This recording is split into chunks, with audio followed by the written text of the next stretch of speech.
Today on Weenie Envy, Pump Knights.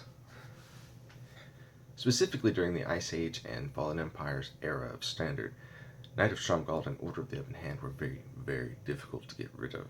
They had protection from white, and Swords of Pashas was the standard way of removal. They also had the ability that you could pump them up with every 2 black mana you spend, and then give them first strike to take out anything that blocked them. In fact, they were so good, and their counterparts from the mono white were actually so good that they had to build a set with abilities to get rid of them. That's why Mirage had flanking, giving creatures -1/-1, and Quicksand was printed in Visions to give things -1 and -2, or the only way to really deal with these types of creatures without targeting them. They were very, very, very powerful. When we returned to Cold Snap, we actually had a third addition to the group, but instead of giving it first strike, it gave it flying.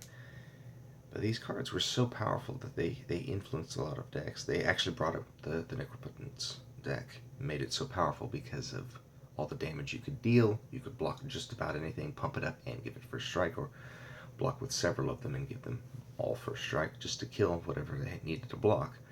Very powerful control card.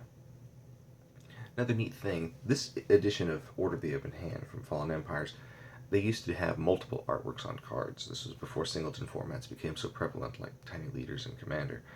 This Order of the Open Hand is done by Ron Spencer, and Ron Spencer had a habit of putting names in his artwork. As you can see here at the bottom right corner, on the edge of this cleaver, you have what would be a J, then into the fire you have an O, an S, and an H.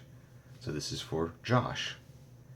Meanwhile, in other Fallen Empire cards, like Goblin Grenade, Ron Spencer hid the name Mike in the background, as well as in the spear being held by one of the goblins. So a little bit of interesting trivia to go with these cards. But Knight of Stromgald and Order of the Open Hand are powerful, powerful cards. The kind of thing you would see across the table and wish you had one. That's why it's the subject of today's Weenie Envy.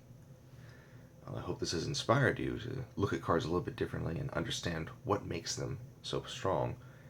And I hope you're having a wonderful morning, a wonderful afternoon, and or a wonderful evening. Take care, everyone.